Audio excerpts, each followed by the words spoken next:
If you are a PC enthusiast, you know the feeling. The smell of new static bags.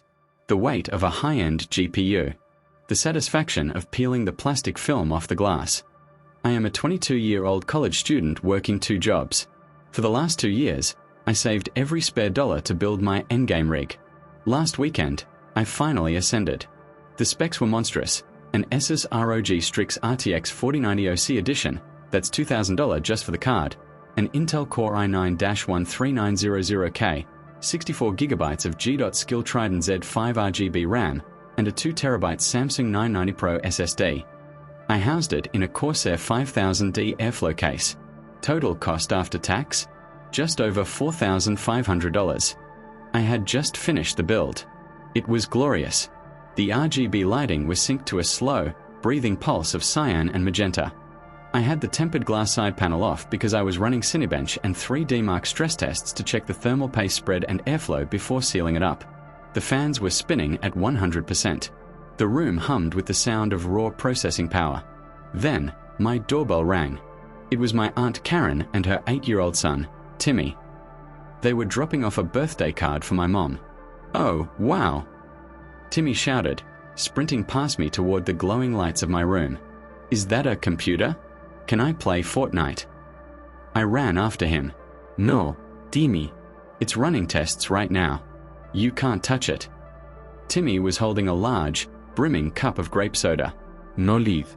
"Karen," I said, turning to my aunt who was leisurely walking down the hall. "Please tell him to put the drink in the kitchen. No drinks near the desk. The computer is open." "Oh, relax," Karen smiled, patting my arm. "He's careful. He just wants to watch the pretty lights. Don't be such a Grinch."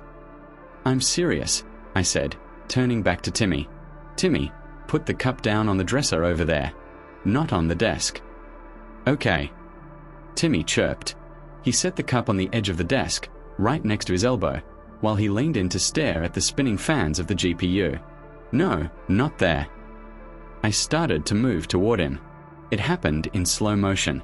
It really did. I saw it happen before I could stop it. Timmy turned to look at me, excited about the lights. His elbow clipped the cup. The cup didn't just tip over. It launched. A tidal wave of purple, sugary liquid cascaded out of the cup. It didn't hit the floor. It didn't hit the keyboard. It splashed directly into the open side of the case. I watched with horror as the purple sludge hit the backplate of the RTX 4090. It splashed against the spinning CPU cooler fans, which acted like a sprinkler, spraying the sticky liquid in a fine mist across the motherboard, the RAM, and the power supply shroud. FZZZT pop. There was a loud, electrical crack, like a whip snapping. A spark jumped from the motherboard near the VRMs. The beautiful RGB lights flickered once, turning a sickly green, and then died. The fans groaned and stopped. A thin wisp of acrid, blue smoke began to rise from the GPU. The smell hit me instantly, ozone and burning plastic. "Oh," Timmy said, looking at the purple puddle pooling in the bottom of my $4,500 machine. I stood there, paralyzed. My brain couldn't comprehend that 2 years of savings had just been assassinated by 8 ounces of grape soda. What was that noise? Karen asked from the doorway. Did the game crash? I turned to look at her. I felt cold. "He killed it," I whispered. "He poured soda into the running electronics. He killed it." I yanked the power cable from the wall, but it was a futile gesture. The damage was done. The silence in the room was heavy, broken only by the drip drip drip of grape soda falling from my graphics card onto the bottom of the case. The smell was nauseating. It wasn't just burning plastic. It was the specific, metallic tang of fried capacitors and ozone. It smelled like a lightning strike inside a candy shop. "Timmy!" I screamed. I couldn't help it. "Look what you did." Timmy burst into tears. "It made a scary noise," he wailed, running to his mother. Karen scooped him up, glaring at me like I was the villain. "Don't you dare scream at my son. He's terrified. Did you see sparks? You could have electrocuted him with your faulty wiring." Faulty wiring? I pointed a shaking finger at the dripping mess. He poured a liter of soda into a running computer. "Karen, look at it. It's smoking." Karen waved her hand in front of her nose. Ooh, it smells terrible. Open a window. Look, OP, stop overreacting. It's just a little spill. Accidents happen. A little spill. I walked over to the desk. I pointed to the purple sludge coating the motherboard. This is conductive, sticky liquid on high-voltage electronics. The motherboard is fried. The GPU is shorted. The power supply probably popped. This isn't a spill, Karen. This is a total loss. Oh, nonsense, she scoffed. You tech people always exaggerate to get money. Just get a hairdryer. Dry it out. Or put it in rice. It'll turn back on in an hour. My iPhone fell in the sink once and it was fine. This isn't a phone.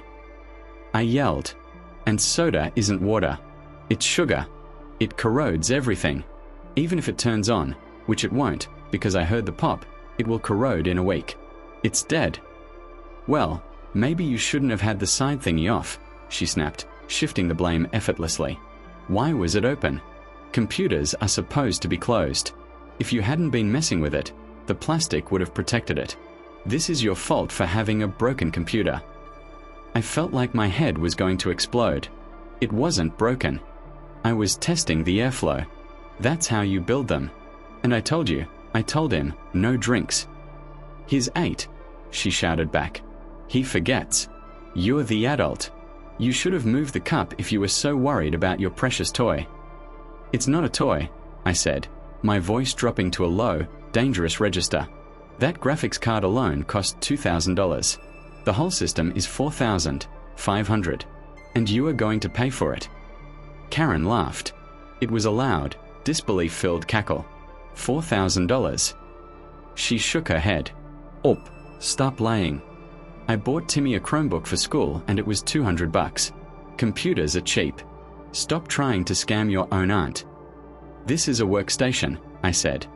I have the receipts. I have the boxes. You owe me $4,500. I am not paying you a dime, she declared, grabbing her purse. I'm not paying for something that broke because you left it open and exposed. That's negligence on your part. Come on, Timmy. We are leaving. Your cousin is trying to rob us. She grabbed Timmy's hand and marched toward the door. If you leave, I called out, I'm filing a police report for property damage. Go ahead, she yelled back from the hallway.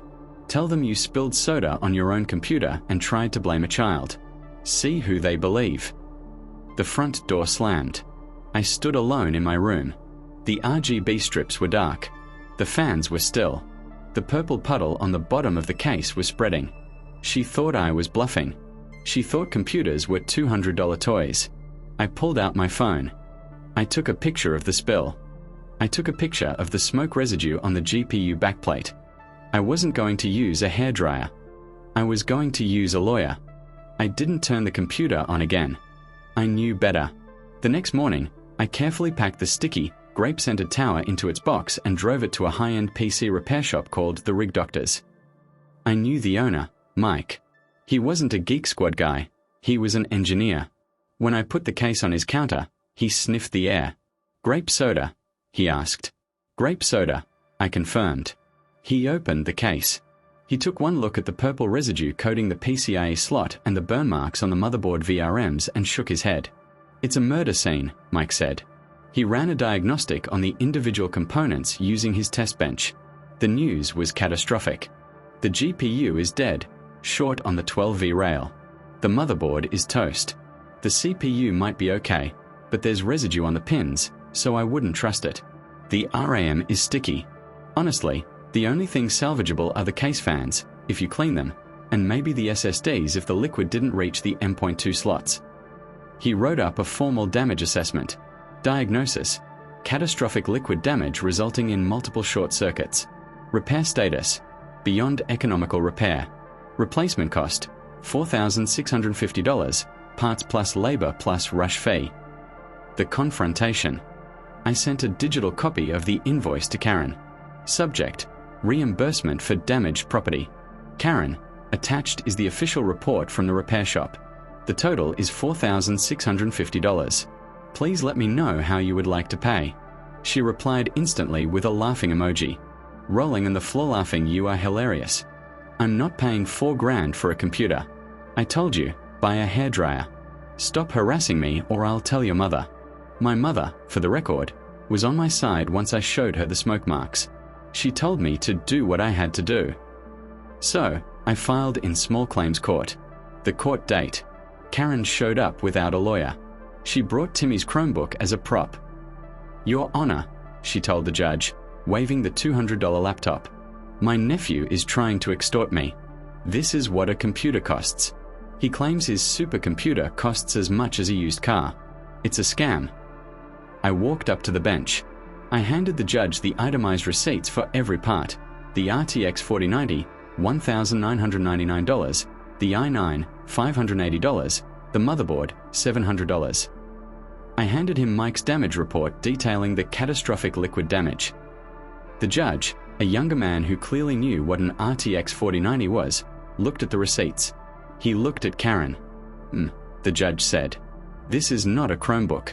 This is a high-performance workstation. The plaintiff has provided proof of purchase for every component." But the side was open. Karen argued. He wanted it to break. He was testing it, the judge said. And even if it was open, your son poured a liquid into it. Negligence does not excuse destruction of property. The verdict. Judgment for the plaintiff in the amount of $4,650, plus court fees. Karen's jaw dropped. I don't have that kind of money. We are going to Disney World next month. Not anymore, the judge said, banging the gavel. The aftermath. She refused to pay. I had to file for a wage garnishment. It was embarrassing for her. Her employer was notified, and she lost face at work. Every 2 weeks, I get a check for $300. It's going to take a while, but I've already rebuilt the PC using a 0% interest credit card I'll pay off with her money. This time, the PC sits on a floating shelf, 4 feet off the ground. And the door to my office has a keypad lock. Karen still tells the family I stole her vacation. But every time I boot up my rig and see those beautiful RGB lights flicker to life, I just smile. Justice, it turns out, runs at 4K 144 Hz.